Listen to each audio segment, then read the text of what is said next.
नमस्ते बच्चों, कैसे हैं आप सब। उम्मीद है कि आप सब अच्छे होंगे, अपना और अपने घर वालों का अच्छे से ख्याल रख रहे होंगे।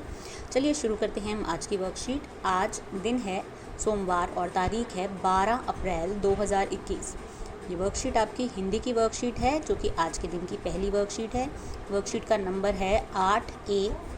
तो चलिए सबसे पहले आप अपना नाम लिखिए, उसके बाद अपने शिक्षक या शिक्षिका का नाम लिखिए। चलिए बढ़ते हैं आज की वर्कशीट की तरफ। आप सब ने कभी न कभी चिड़िया को घोंसला बनाते या बने हुए चिड़िया के घोंसले को देखा होगा। चिड़िया अनेक चीज़ों जैसे पत्ते, तिनके, कपड़े के टुकड़े, पंख इत्यादि का इस्तेमाल बड़े ध्यान से करते हुए अपने घोंसले को एक सुंदर आकार देती है। आइए ऐसी ही एक मेहनती चिड़िया के बारे में कुछ पंक्तियाँ पढ़ते हैं। एक एक तिनका जोड़कर चिड़िया अपना घर बनाती है। धूप, हवा, बारिश से अपना परिवार बचाती है। मेहनत से तुम न घबराना, हम सबको सिखलाती है। छोटे छोटे हाथों से वह बड़े काम कर जाती है। तो है ना ये सच बात कि चिड़िया छोटे छोटे तिनकों को जोड़कर अपना घर बनाती है। धूप से, हवा से, बारिश से अपने छोटे छोटे बच्चों को बचा के रखती है। मेहनत से घबराती नहीं है और यही मेहनत करने की सीख वो हम सबको भी देती है।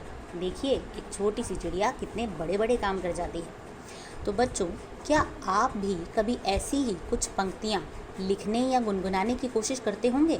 आइए आज कुछ ऐसे ही मज़ेदार क्रियाकलाप करते हैं। प्रश्न 1। बच्चों, बारिश के दिनों को याद कीजिए और दी गई कविता की पंक्तियाँ पूरी कीजिए। तो आप देख सकते हैं यहाँ पर बारिश का एक चित्र बना हुआ है और पकोड़े भी दिखाई दे रहे हैं और बाहर से रिमझिम बारिश भी हो रही है और साथ में शायद जलेबी भी पड़ी है। हमें क्या करना है? हमें इस कविता की पंक्तियों को पूरा करना है। बारिश आई छम छम छम छम, लेकर छाता निकल पड़े हम, पैर फिसला गिर गए हम, ऊपर छाता नीचे हम। अरे ये तो आपकी बचपन की कविता है। बारिश आई छम छम छम, लेकर छाता निकल पड़े हम, पैर फिसल गया गिर गए हम, ऊपर छाता नीचे हम। तो चलिए कविता तो आपने पूरी कर ली है। अब बढ़ते हैं प्रश्न नंबर 2 की तरफ। नीचे दिए गए चित्र को देखकर एक कविता की रचना कीजिए। आप चाहें तो उसे अपनी कॉपी में या किसी चार्ट पर लिख सकते हैं। यदि संभव हो तो कविता लिखकर उसको गाते हुए अपना वीडियो, ऑडियो अपने शिक्षक के साथ साझा कीजिए।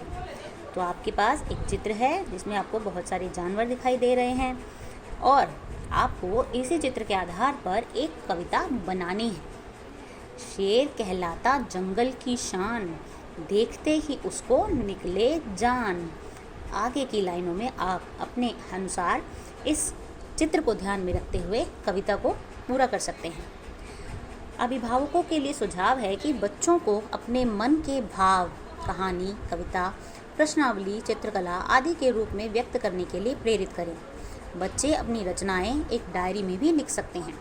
तो प्यारे बच्चों, ये थी आपकी हिंदी की वर्कशीट। अब हम बढ़ते हैं आज की दूसरी वर्कशीट की तरफ। हमारी दूसरी वर्कशीट है EVS की वर्कशीट, जिसका नंबर है 8B। एक बार फिर नमस्ते प्यारे बच्चों, आपके परिवार में सब कैसे हैं? अच्छा, परिवार से याद आया कि आपके परिवार में कौन कौन है? बच्चों, क्या आपको पता है कि परिवार हमारे जीवन का सबसे महत्वपूर्ण हिस्सा है? परिवार के सदस्यों के बीच विभिन्न रिश्तों से परिवार बनता है। प्रश्न 1। प्यारे बच्चों, परिवार का महत्व जानने के लिए आइए नीचे दी गई कविता को पढ़ते हैं। मेरा है प्यारा परिवार, बड़े देते छोटों को दुलार, दादा दादी देते हमें संस्कार, मम्मी पापा बढ़ाते हैं परिवार में प्यार। भाई और बहन में कितने भी झगड़े हो जाएं, परिवार ही तो है जो आपस में प्यार बढ़ाए। कितनी भी हो हम पर मुसीबत, परिवार पूरी करे हम सबकी ज़रूरत। परिवार बिना जीवन अधूरा है, यहाँ सभी रिश्तों का बसेरा है। तो है ना एकदम सच्ची बात। हमारे परिवार में बहुत सारे रिश्ते होते हैं, दादा दादी, मम्मी पापा, चाचा चाची, भाई बहन, और ये सब लोग ये आपस में मिलजुल कर रहते हैं और एक दूसरे की ज़रूरतों को पूरा करते हैं। परिवार के बिना हमारा जीवन अधूरा है। तो चलिए आगे बढ़ते हैं। प्रश्न 2, अब नीचे दी गई प्रश्न 2, अब आप नीचे दी गई पहेलियाँ सुलझाकर बताइए कि आप इनसे जुड़े रिश्तों को कैसे संबोधित करेंगे, यानी कि इन रिश्तों को क्या नाम देंगे। नंबर 1, छड़ी पकड़ हमें सैर पर ले जाते हैं, हमें पुराने किस्से कहानी सुनाते हैं। तो बताइए कौन हो सकते हैं ये? हमारे दादाजी। नंबर 2, कभी धमकाते तो कभी प्यार से समझाते हैं, घर के मजबूत आधार कहलाते हैं। सोचिए कौन है जो कभी धमकाते हैं, कभी प्यार से बात करते हैं और हमारे घर का आधार है। पापा से छिपकर लाड दिखाती है, मेरे पापा की बहन वह कहलाती है। तो बताइए पापा की बहन को क्या कहते हैं?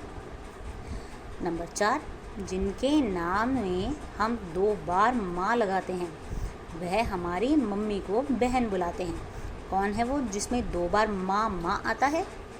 और वो हमारी मम्मी को क्या कहते हैं? और वो हमारी मम्मी को बहन बुलाते हैं। जी हाँ, मामा। लड़ाई झगड़ा करना होता है हमारा काम, रोज़ होता है शिकायतों का आदान प्रदान। मम्मी पापा हमें अच्छे से समझाते हैं, अगर हम ना माने तो खूब डांट खाते हैं। ये तो आप सब करते होंगे। किसके साथ? अपने भाई बहनों के साथ। नंबर 6, जब किसी ने भी मुझे सताया है, मैंने उनकी गोद में सुकून पाया है। तो जब आप कहीं से भी परेशान होकर वापस आते हो तो सबसे पहले किसके पास आते हो? जहाँ पर आकर आपको अच्छा लगता है, आपकी मम्मी। तो चलिए, ये तो हो गए परिवार के रिश्तों के नाम। आगे बढ़ें। बच्चों, नीचे दी गई तालिका में अपने परिवार से जुड़ी कुछ जानकारियाँ अपनी कॉपी में लिखिए।